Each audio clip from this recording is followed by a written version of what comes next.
right now is I need something you can't live without. Something that you love. Anybody, shout it out. Yes. Beyonce. Peanut butter. Beyonce. Of course you said Beyonce. So, keep screaming out. Let me hear. Come here. Who said that? That's terrible. Who's that? Anything else? Come on. I heard Starbucks. Okay. All right. I would go with that, but this is actually going to be on the internet. My mama might see this. I'm going to go with the iPhone.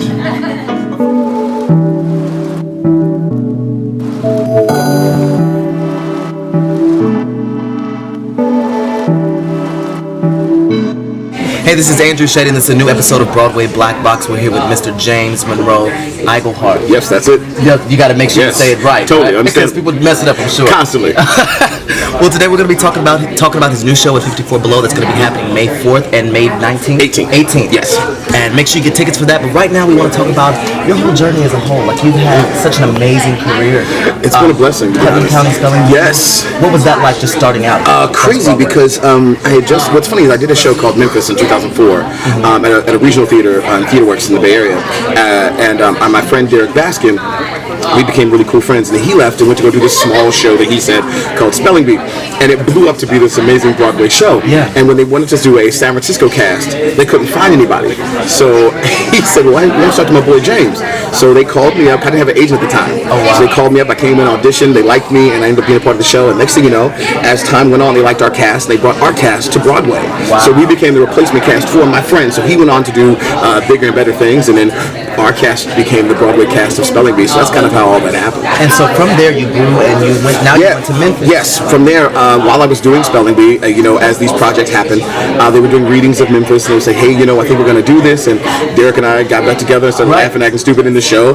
And we ended up going to La Jolla in California, Seattle, and then from Seattle, Washington, at the Fifth Avenue, we went to Broadway, and we were there for 3 years.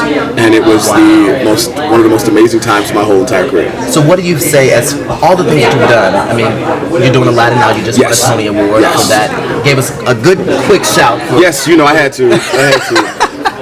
People. I think sometimes I don't think actors are honest about where they are, where they come from. I'm not saying everybody. I'm like a few, and that sounds bad. Don't edit that. I'll just get yelled at to get tweeted about it and forget it. But I wanted to always be true to myself, and I know who I am, and I'm a believer, and I can't help myself. And so I decided that I didn't know what I was going to do. But I knew I wanted to give praise, but I didn't know. I was going to just say thank God. But then all of a sudden, the shout came out. Yeah. And then when I walked on stage, I was like, oh my God, I really did that. Okay. So would you say that that's the highlight of your career at this moment? Or what's been the most inspiring thing that's happened to you? There have been so many things, but I guess I can't call one of them the highlights, but one of the highlights was definitely the Tony Awards. Because I started watching the Tony Awards when I was 17, back in high school, and you always hope that you get one. Because you're an actor. We're egotistical. We want one. I want one. I want somebody to tell me I'm good. I want a award. Yeah, you see the Oscars. I want an Oscar. Right. Yeah, so I saw the Tonys, like, I want a Tony. And when I got one, I was like, oh snap, I got a Tony. Now what do I do? It's not like when you have it in your hand, it's completely different. You're like, oh no, now I got to do something. Now people expect things. But it was definitely a highlight. That night was the craziest, coolest night ever. My wife and I just sat back and went, what just happened? Right. Which leads us to 54 Below. Because after the Tonys, we kind of looked back at the journey that we've gone through together. I've been an actor for 15 years professionally, and my girlfriend at the time, now my wife, has been with me all 15 years. So we've been on this road. They have that rapper say, ride or die chick. I got a ride or die chick. My wife has been down with me from the get-go. Yeah. So we're from California too, so we can never get a divorce. Because she will get everything. I mean, in California, we've been together so long, she was with me when I was broke. So if we ever lose, I don't have a thing. Yeah. So basically what happened was, after the Tonys, we got together and talked, and we started saying, how did we get here? And we started looking back at little snippets of my career from when I was a kid with my first solo in church, from the time was in a talent show and I sang a song, to when I got into hip-hop, to when I got back into musical theater. And that's basically what the show is about. Okay, wonderful. So it's going to be at 54 Below. It's going to be 54 Below, May 4th, May 18th. Yes. And make sure you get your tickets. It's going to be a wonderful show. Thank you so much, Jay. Of course. It's a pleasure and a privilege. Thank you so much. This is Andrew Shade with Broadway Black Box, and we are Broadway Black. My name is James Monroe Iglehart, and I'm here with BroadwayBlackBox.com and also with Broadway Black. Come on now. Yes. You see, it doesn't matter if I'm all alone. I'm never all alone when I got my iPhone. That's just the way life is. For you adults or for you kids, you know what you're gonna do when you all leave here. Y'all will probably too get on the train. can get on what your iPhone.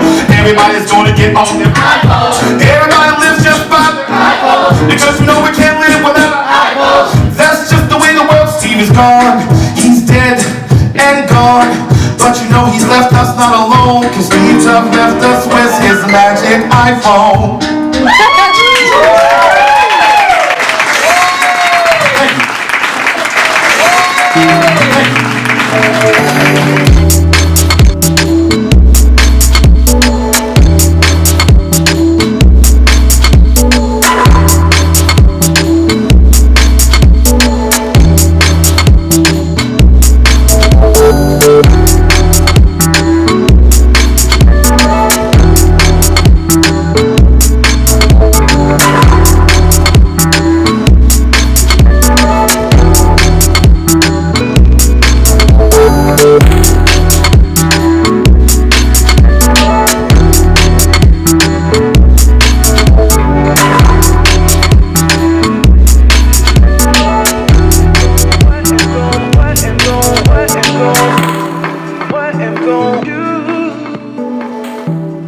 What am gon' do?